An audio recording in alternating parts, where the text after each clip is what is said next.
کراچی انتظامیہ کی جانب سے ناجائز منافع خوری کی روک تھام، غیر قانونی بس اڈوں کے خلاف کارروائیاں جاری ہیں۔ کمشنر کراچی سید حسن نقوی کی ہدایت پر شہر بھر میں مضر صیغت دودھ اور غیر قانونی LPG کی فروخت کے خلاف کارروائیاں کی گئیں۔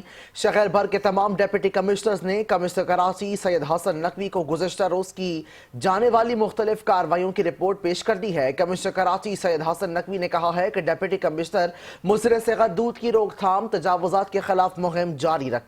ترجمان کمشنر کراچی کے مطابق کارروائیاں سندھ فوڈ اتھارٹی کے ساتھ مل کر کی گئیں۔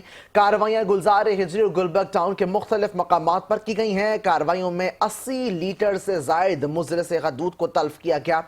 اسسٹنٹ کمشنر گلزار ہجری عرفان نظامانی نے مضر صیغت دودھ فروخت کرنے والے دکاندار پر 1 لاکھ سے زائد کا جرمانہ عائد کیا ہے۔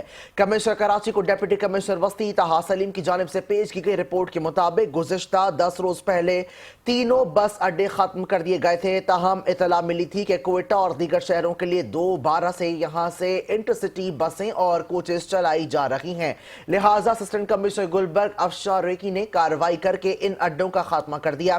عملے کو گرفتار بھی کر لیا گیا اور اڈے پر موجود کوچ کو بھی ضبط کر لیا گیا۔